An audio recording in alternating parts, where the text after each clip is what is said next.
Ako na mismo ang tawagin nila at ibibigay ko sa kanila ang sagot na gusto nila. Yung gusto nila, hindi ko gusto. Yung gusto nila, as a matter of fact, magtanong ako sa kanila before before the start of any official proceedings. Sabi ko sa kanila, anong gusto ninyo na marinig ninyo sa bunganga ko? Dagdag Balita News Update.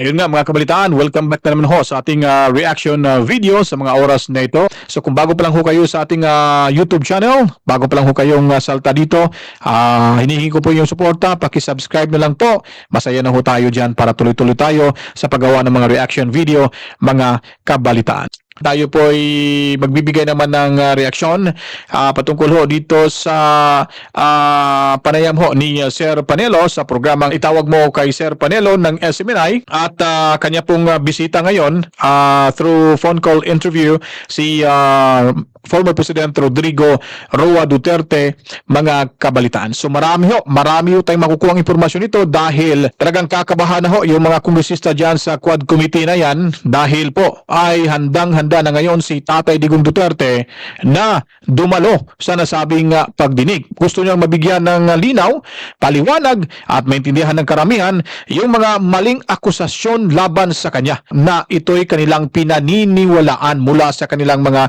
nakukuhang resource speaker.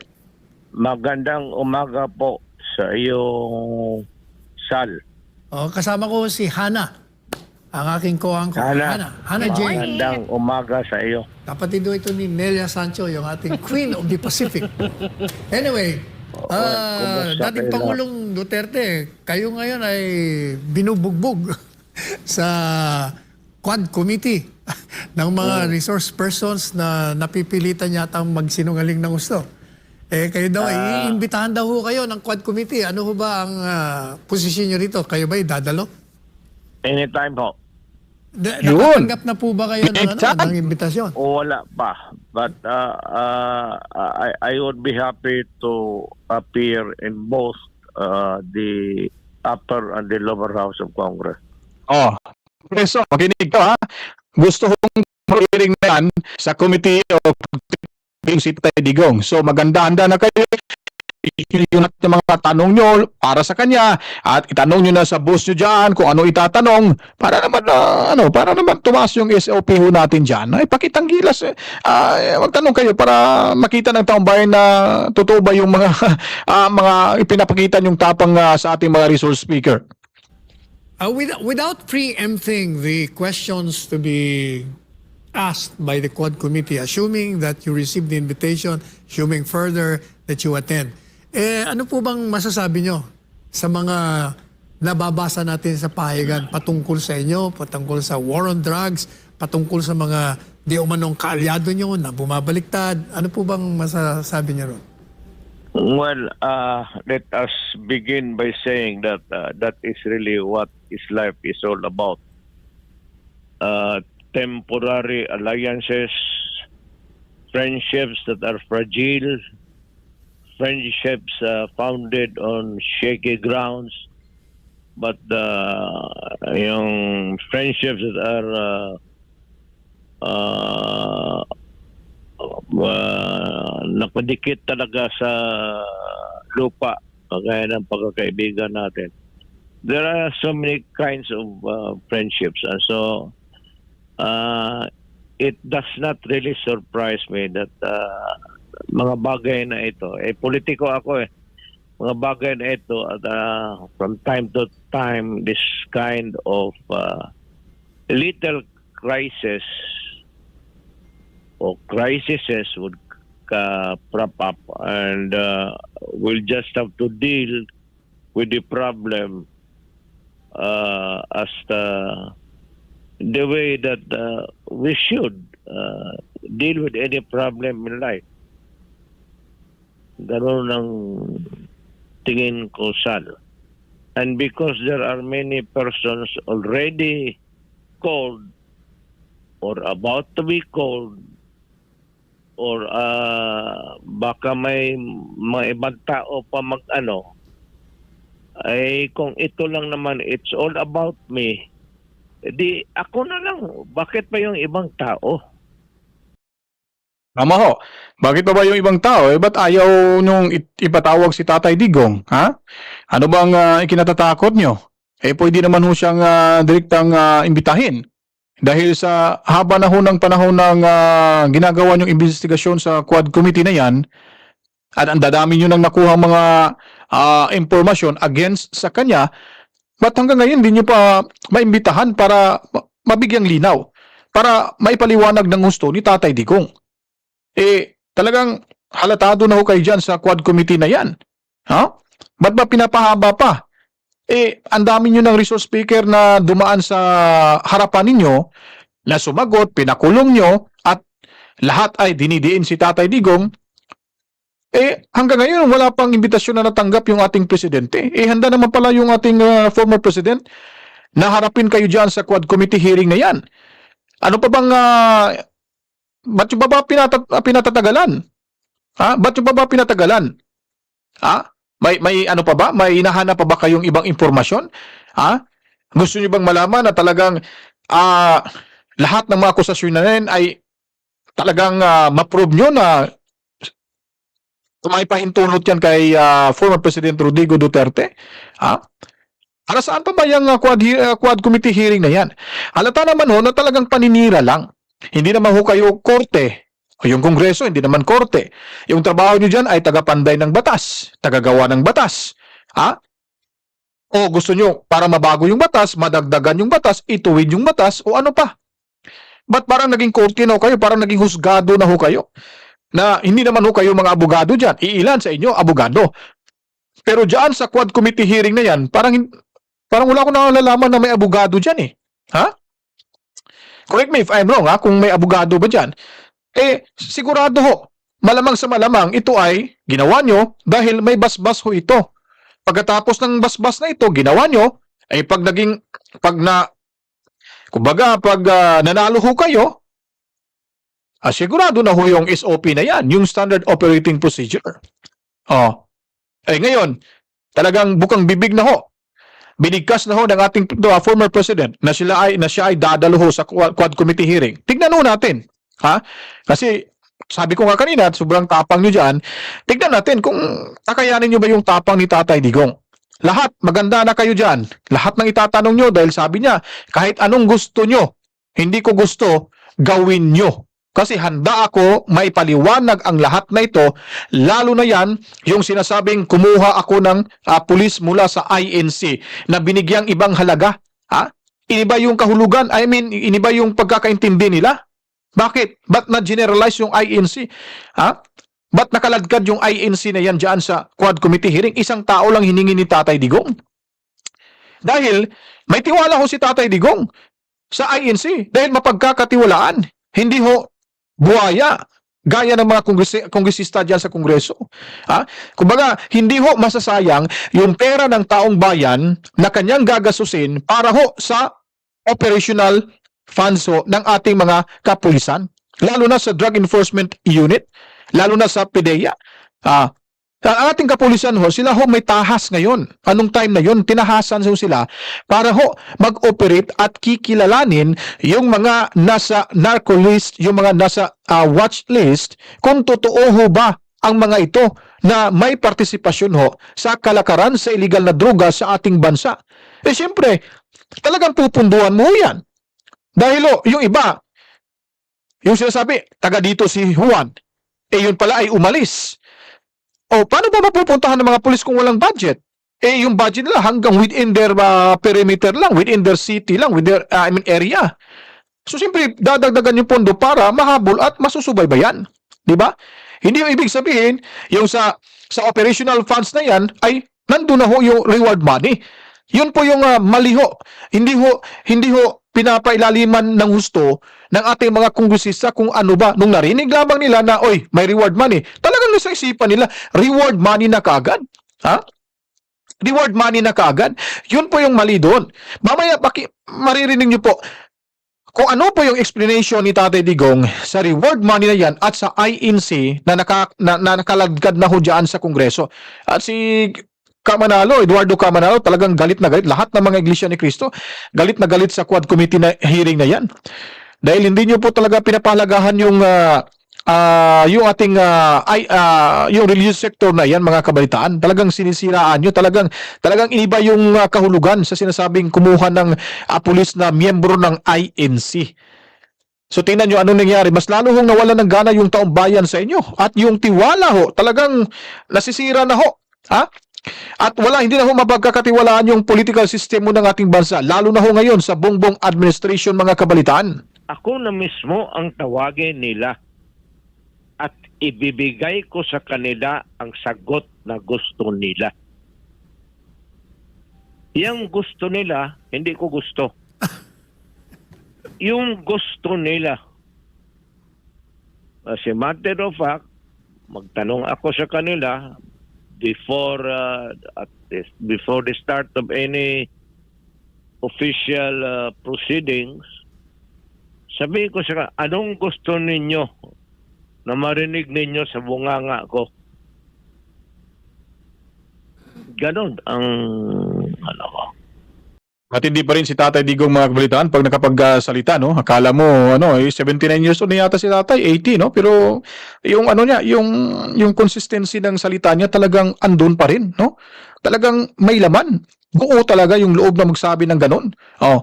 Pag sinabi niyang papatayin kita, papatayin talaga kita. Parang ganun ba, no? Matapang at may aksyon. Hindi yung kagaya ng Kongreso, matapang sila pero wala aksyon. Matapang sila dahil kaharap yung SOP. Hinihintay yung SOP na lalabas. Kaya dinidiin lalo. Sige, sabihin niyo pa, ano pang kinalaman ni Duterte dito? Ano bang mga nangyayari? Yung totoo lamang. Paano magsasabi ng totoo nga?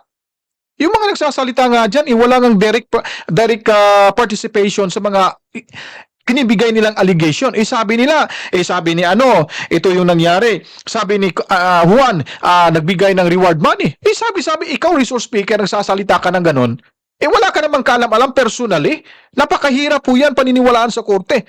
Yung korte na, hindi maniniwala sa ganon. Kayo pa kayang nasa Kongreso na hindi kayo huskado, hindi kayo mga abogado, pinaniniwalaan nyo, dinidiin nyo talaga, pinupukpok nyo talaga si Tatay Digong. Tapos hindi pa matapos-tapos yung Quad Committee hearing na yan. Ano pa bang inihintay? Andito na, nagpaliwanag na si Tatay Digong na siya ay dadalo. Sige nga, mag-imbitahan ako sa kanya. Sige, hintayin ho namin yan. Buong mundo ho. Bawat Pilipino sa buong mundo. Manunood ho dito, mga kabalitaan. Kung ano yung magiging reaction ninyo. Ano yung magiging reaction ninyo at magiging tanong at sagot sa mga tanong ni Tatay Digong. Tignan ho natin, hindi ba babahag yung buntot nyo dyan, mga kabalitaan? So wala kayong Ibibigay ko sa kanila. Bahala sila Kaya kung ako anong gusto naman nyo itanong. sa kagaya ito ni Ruena, si Regina Garma. Garma. Yan si Garma, laking Davao yan. Laking pulis sa Davao yan. Yan pa sila Leonardo. Marami yan silang grupo, but itong dalawa na ito, grupo ni Garma, were specifically assigned by me to take care sa droga.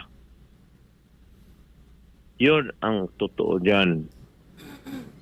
Ngayon, there is may marinig ka dyan sa narrative ni Garma na magkuha ka ng Iglesia ni Cristo.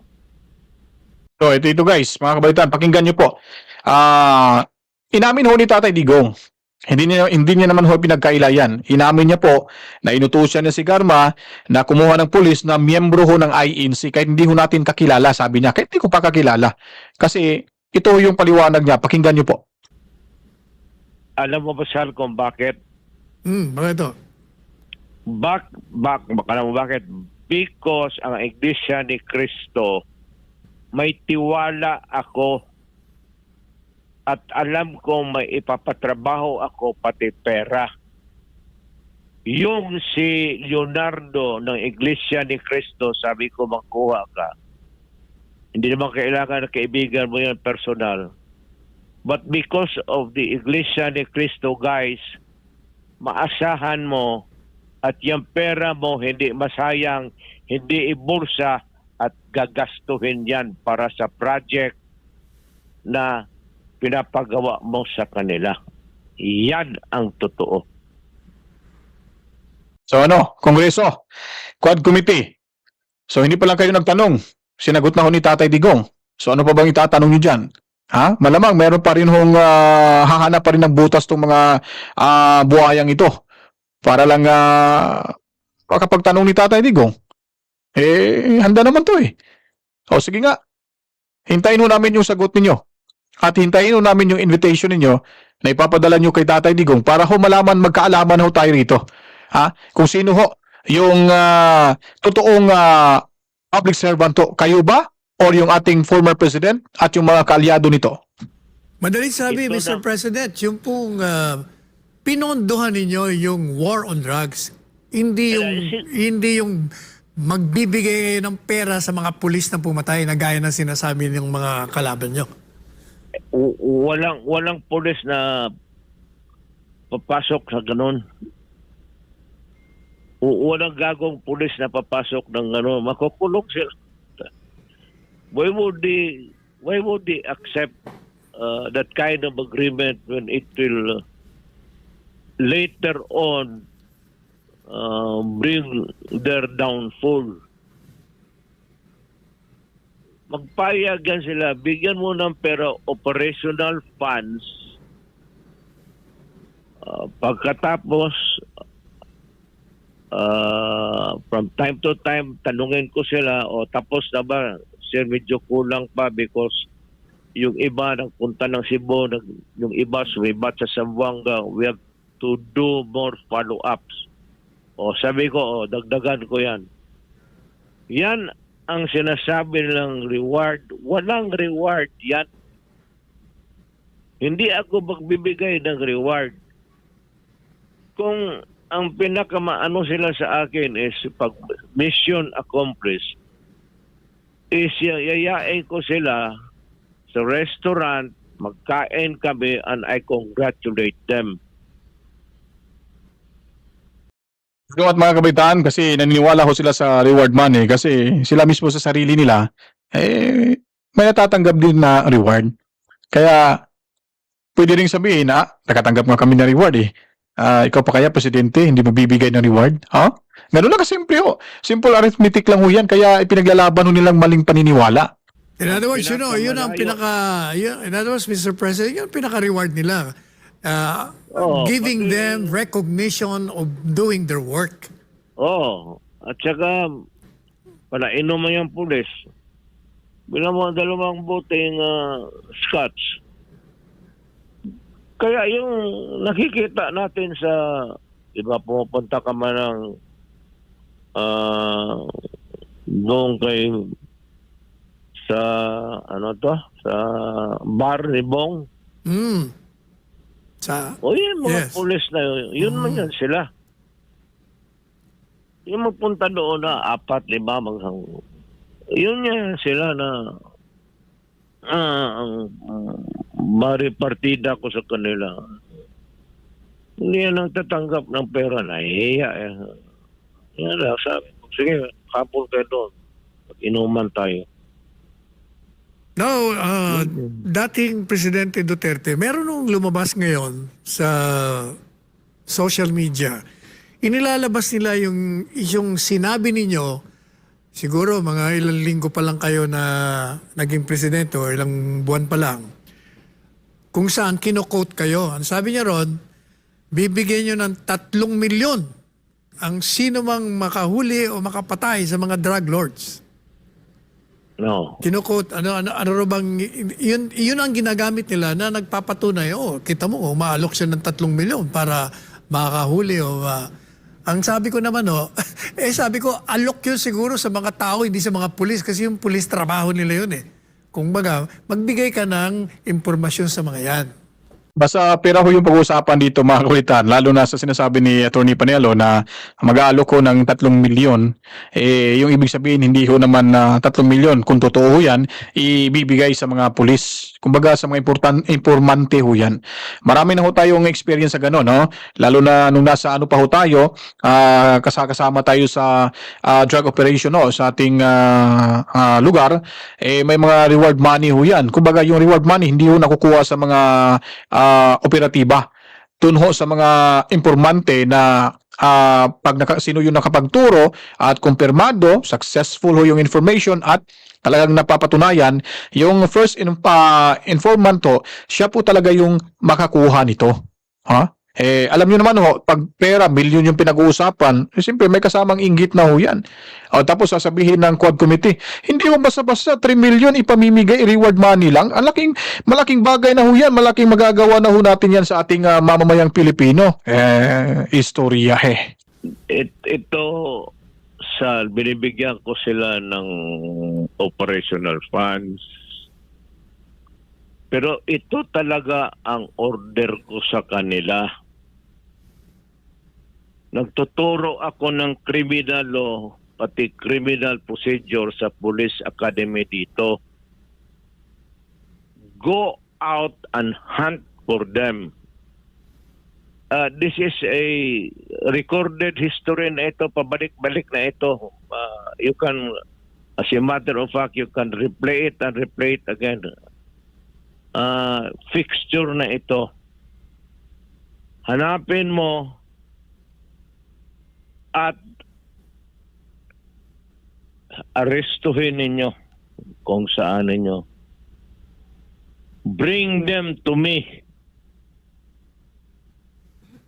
Pero pagka lumaban at nakita ninyo na ang sarili ninyong buhay ay mapalagay sa alanganin, patayin ninyo kasi ayaw kong makita ang pulis ko na ang mamatay kaysa kriminal. Yang Totoo yan mga kabalitaan, no? Kasi narinig na ho natin yan eh. Sabi na ni Tatay Digong nung nasa pwesto pa ho siya, kayong mga pulis, huwag niyong hintayin na kayo ay mabaril. Kung magpapahuli, hulihin nyo. Huwag niyong saktan. Dalhin nyo sa akin dito. Pero kung sa tingin nyo ay manlalaban, may baril, unahan nyo na. Ayaw ko makita yung mga pulis ko na nakahandusay, naligo sa sariling dugo dahil pinatay, dahil binaril ho ng kalabang durugista. So totoo yan, hindi ho natin may pagkakailaw yan. Talagang ano yan, to the public ko yung information na yan, yung sinasabi ni Tatay Digong Duterte. Ayan talaga ang order ko. Baski sa Maynila ako mag-lecture noon o dito. Baski saan, ganon talaga. Patayan talaga yan. Yan ang order ko. Pag lumaban at alanganin ang buhay mo, patayin mo na. Yun. Now, former President Duterte, hindi ho mapapasinungalingan ng yung digmaan sa illegal na droga ay naging matagumpay. Nagkaroon ng kapayapaan sa panahon. So itong tanong na ito mga kabalitaan, napaka-humble ho po yung sagot ni Tatay Digong dito. No? Kasi tinanong ho siya ni Sir Panelo na kayo ba Presidente Duterte sa kapanahunan ninyo or sa panahon na kayo po ay presidente ng ating bansa, nung ipinaglalaban nyo po at pinagpatuloy nyo yung gyera kontra illegal na droga, masasabi nyo po ba na successful ang inyong programang iyon, yung advokasiyang iyon? Masasabi nyo bang talagang nagustuhan ng taong bayan? So, simple lang po yung sagot ni Tatay Digong dito mga kabalitaan. Ninyo. Ngayon po ba na Katahimikan. nawala kayo sa Panguluhan, ano po bang naririnig nyo? Anong feedback nyo sa ginawa ninyong digmaan sa droga? Yun ba na natili na naging mapayapa tayo o iba ang naririnig nyo ngayon? Ang problema dyan, because if I will answer the question, it would be self-serving. I would rather na yung buong badla, let the people make the proper decision. Ngayon, kung sabihin ng tao na hindi ako nakatulong sa ginawa ko, then I am willing to step down. Imagine, ha? Sa sinasabi ni Tatay Digong mga kabalitaan ho, willing ho siyang mag-step down. Ha? Willing ho siyang mag-step down. Sino pa ba yung mga ano dito? Sino pa ba yung nakikita at naririnig mo pa ba yun? Yung parang tapang na sinasabing, ako ay bababa ho sa pwesto. Pag nakikita ko, nalalaman o pag alam ko na hindi ho successful yung ginawa ko, hindi satisfied yung mga taong bayan ho sa ginawa ko, ako'y ngayon, magre-retiro talaga ko habang buhay. Diba? Wala akong naririnig na salitang ganun. Meron din si Sir Greco Belgica, sabi niya nga, yung first nominee ho ng Bisaya Youth Party List. Oy, sa mga Bisaya dyan ulitin ko po, huwag niyo pong kalimutan, suportahan niyo po, iboto niyo po yung Bisaya Youth Party List. Itong si Sir Greco Belgica ho, sa panahon nga po pala, i-insert ko lang muna to si Sir Greco, sa panahon nga pala ni Tatay Digong, siya ang pinakabatang gabinete or cabinet member. Siya po ay itinalaga bilang chairman ho ng Philippine Anti-Corrupt Commission or PACC ho, sa panahon ni Tatay Digong. Ang masakap lang ngayon, tinanggal na ho yung PACC, wala na ho mag-imbestiga sa mga corrupt na mga buhaya dyan sa Kongreso. Kaya yung sinasabi niya na yung taong bayan na lang ang magsalita. Kung successful ba yung ginawa niyang Dragon War, kung wala bang kapayapaan sa ating bansa. So sa sagot na ho yan, siyempre, palakpakan ho natin si Tatay Digong kasi alam ko masaya ho tayo sa panahon ni Tatay Digong eh. Oh, di ba? So, napakasaya ho at wala ho tayong kinatatakutan dati kasi yung mga kriminal, yung mga durugista, kung ano pa yung mga masasamang elemento, wala na ho. Wala tayong yung patayan. Parang ilan na yung mabibilang natin. Ngayon, napakaraming pinapatayan sa panahon ni Bongbong Marcos. Pero sa panahon ni Tatay Digong, talagang disiplinado, pati militar, pati PNP. Wala. Kahit tayo nga, takot tayong magkasala kasi pag sinabing Tatay Digong na ganito, talagang gagawin niya. Diba? So tingnan niyo ang mga durugista nagsialisan ng bansa. Nahuli, napatay yung iba. So talagang sinasabing gagawin niya talaga. With action talaga yung sinasabi niyang dadanag talaga yung dugo sa ating bansa. Para ho sa mga illegalista o sa mga may kalakaran sa illegal na droga, protektor at drug lord, mga kabalitaan. Yun po ang pinakamaganda ho dyan. So ngayon, nasaan na? Ano pa makakaroon ho ng investigasyon at hulihan sa mga illegal lista? Sa illegal drug sa Pilipinas. Nakusahan na nga yung yung presidente natin na sumisinguto ng pulvor. Di ba? Nakakahiya ho mga kabalitaan. Ikaw ba naman, presidente, pagsasabihan ka at saka may video pang lumabas? Yun po ay aligasyon lamang kasi hindi pa naman napapurbahan sa korte. At talagang yung video lumabas na yun mga kabalitaan ay talagang balido talaga. I mean, verified. Kumbaga kinukumpirma na siya daw yung si Presidente Bongbong Marcos daw yung sumisinghot ng pulveron. Pati nga daw yung asawa nito. Di ba? Saan na ba? So paano mahuhuli yung mga illegalist, natin yung mga protector ho natin sa illegal drugs? Wala naman hong lakas loob na gumawa ho nito. Only si Tatay Digong lang ho mga kabalitaan. Kasi alam ni Bongbong Marcos na kung gagawin niya at siguro may kilala ho siya sa mga gumagamit nito na baka masasagasaan niya, baka yan pa magiging mitya ng kanyang pagtanggal sa pwesto. Baka magkaroon na naman ng impeachment mga kabalitaan. Kasi walang boses eh. Sabi nga nila, nagpapalakad ng Pilipinas, yung asawa lang at saka si Romualdez. Sana pa? Ano ba ang dapat gawin para ho na mananatili ho yung kapayapaan ng ating bansa? Mangunguna ho yan sa ating presidente. Mangunguna ho yan sa ating mga politiko ho na nakaupo ho sa ating gobyerno, yung may mga posisyon. Para ho tayong mga simpleng mamamayan, matatakot ho tayo dahil may batas, may ngipin yung batas natin. Eh, paano magkakaipin yung batas natin? Eh, yung iba dyan sa gobyerno, wala namang mga ipin, nakapustiso naman. Diba? Nakaka-buwisit lang talaga mga kabalitaan sa ginawa na nga ng paraan ni Tatay Digong para para lumago yung ekonomiya, maraming mga investor, walang matatakot sa mga sinasabing patayan. Kumbaga, nililinisan na nila ba? Sana nung umupo si Tatay. Pero ngayon, bumalik na naman eh. So, alam ko, yung mga taga Singapore, ihambing ho natin yung Singapore. Tingnan, napakalit na bansa. Pero grabe, nakakatakot to yung gobyerno nila doon. Talagang may ipin yung batas nila. Ha? Eh, sa panahon ng kanilang Prime Minister, si Lim Kau Chu? Basta, parang ganon. Hindi ko lang Lee Kuan Yew. Lee Kuan Yew pala, si Lee Kuan Yew.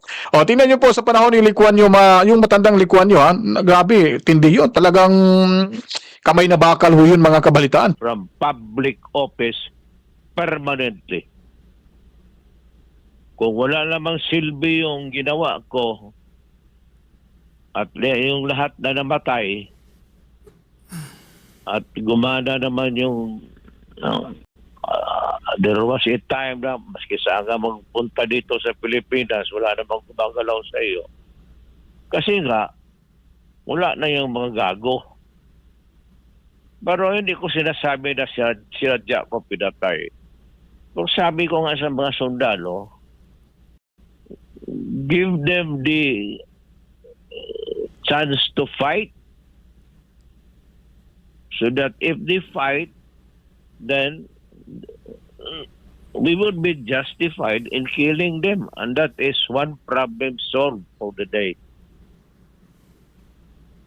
Totoo yan.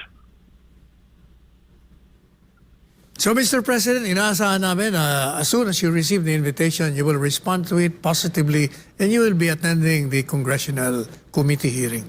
Of course. So, hindi naman ako presidente. Okay, so ito nga, he will respond to it possibly dahil hindi naman ho daw siya presidente, siya po ay dadalo ho ng hearing sa Kongreso. Kaya abang-abangan ho natin yan, mga kabalitan. Tingnan nyo po anong mangyayari dyan sa mga nagsigasigaan dyan sa Quadcom hearing.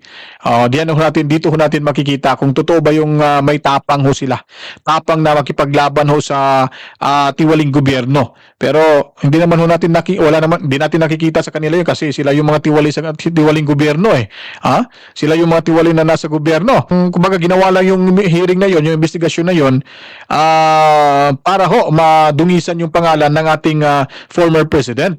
I'm just an ordinary man, a plain citizen, and maybe because of past actuations, I was president, they might want me to clarify, answer, or explain, or whatever.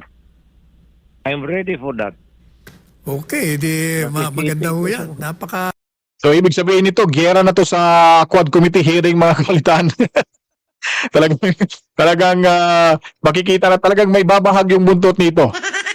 Sigurado babahag yung buntot sa nasa Quad Committee hearing na ito kasi nasagot na nga yung mga sinususpitsahan nila, nasagot na ho dito eh. May kasunod pa ho ito at malalim pa po ito.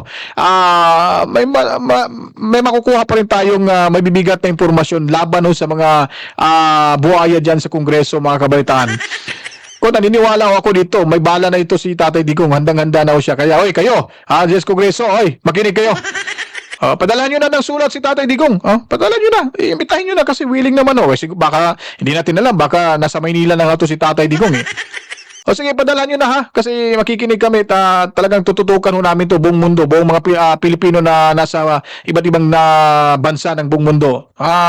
Talagang tututok ho dito sa kagagawa nyo. Tingnan natin kung sino bang hindi mapapahiya.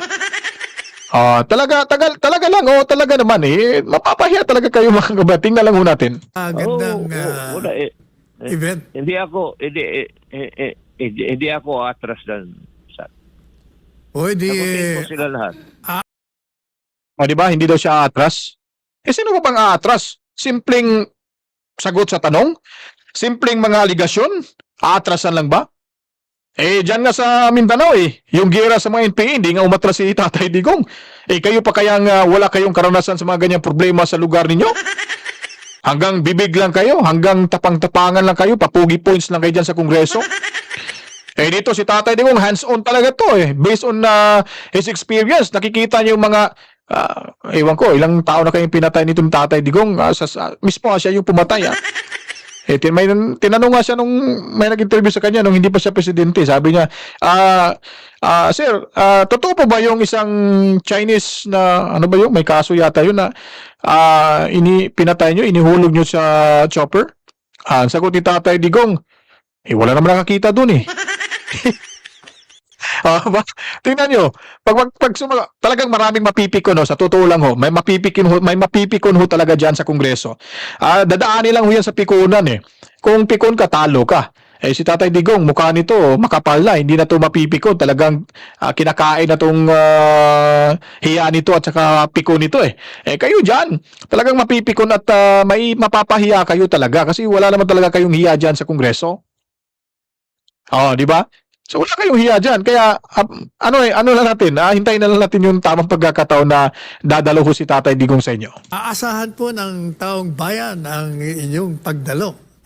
These are exciting times. At marami akong sabihin sa taong bayan. Marami pong salamat, Presidente Duterte. Na-istorbo ko na kayo. Kayo pala bagong galing sa biyahe. Kami po nagpapasalamat ng marami sa inyo sa pagbibigay ng pagkakataon nito. Ako, taga Mindanao, Bisaya, pero Pilipino ako. Mahal na mahal ko ang bayan ko. Anybody, narinig mo na yan several times when I was mayor and president.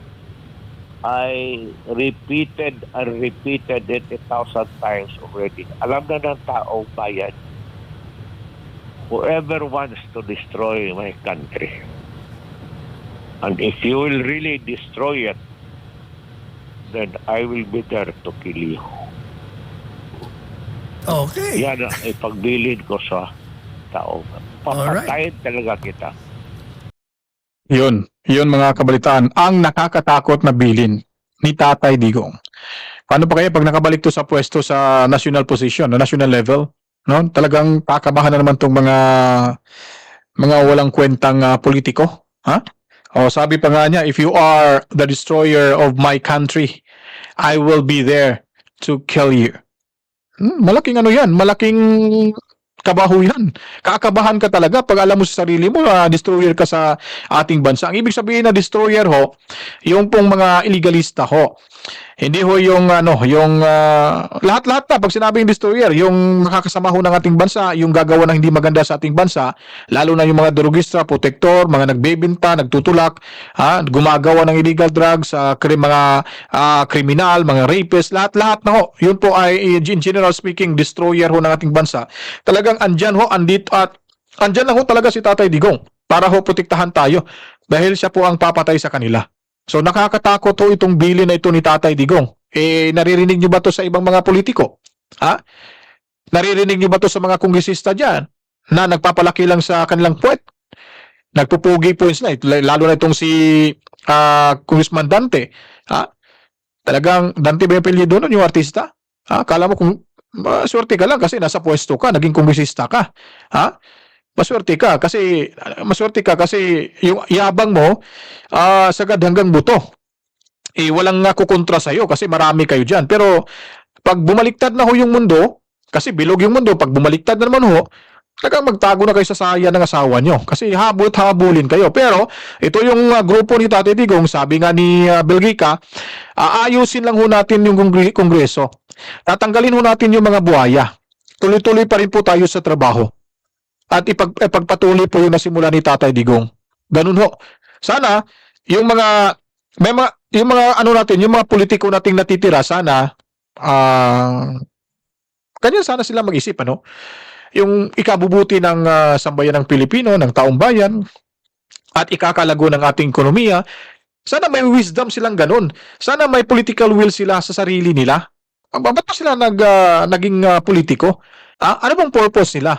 Di ba yung politiko para ho sa bayan, para may magmamaneho ho sa ating bayan, para may matulungan ho yung ekonomiya nating bayan? Ngayon sa panahon sa darating na eleksyon, butuhan po natin yung mga ilang mga nasa senatorial slate ho ni Tatay Digong sa PDP laban. Subok na ho si Tatay Digong sa panahon niya, at meron pa rin talagang hindi maiwasan ng mga balimbing, no, sumasakay sa agos ng politika ni Tatay Digong, kaya ngayon bumaliktad. So kilala na ho natin yan sino sila. Kaya kung kilala nyo na rin yan, huwag nyo nang iboto yan. Ang iboto ho natin, sigurado ho, palakasin pa ho natin yung kampanya ng pagbabago ng Pilipinas sa kontra illegal drugs, pagbibigay ng magandang pamumuhay ng ating mga mamamayang Pilipino, madlang people, si Senator Bong Revilla, si Bongo, Bato de la Rosa, sino pa ba? Si Congressman Dante Marcoleta. Yan po. Yung iba hindi ko pa nakilala eh. Si Belgica ho sa Bisaya Good Party List. Tulungan ho natin yung manalo, mailuklok ho natin sa Kongreso. So, ayun po mga kabalitaan. Hanggang dito na lang ho na parang gumaano yung loob natin na nagsalita ho si Tatay Digong para maliwanagan ang lahat. At kung bago pa lang ho kayo sa ating YouTube channel, hinihingi ko po yung inyong suporta. Paki-subscribe na lang po para mas ganado pa ho tayong gumawa ng mga reaction video at makapagbigay pa rin ho tayo ng tamang impormasyon sa inyo, lalo na sa hiwing sistema, lalo na sa mga maling sistema na hindi ka panipaniwalang sistema ngayon sa politika sa ating bansa, para ho kayo malinawagan at maintindihan kung ano po yung dapat gawin natin sa darating na halalan, lalo na po. Kasi papalitan na ho natin yan sila dyan kasi walang kwenta na ho. Napakasama na ho at sinisira lang nila yung ating inang bayan sa kanilang sariling pan-interest, sa kanilang mga ginagawang hindi maganda. So ayun po, ulitin ko po, subscribe na lang ho kayo dito sa ating munting channel, Dan Agan Balita ho, at sa ating Facebook page mga kabalitaan. Maraming salamat. Ako po ay magpapaalam na. Kita-kits na naman ho tayo sa susunod nating reaction video dito sa Dan Agan Balita YouTube channel. To God be the glory. Peace out.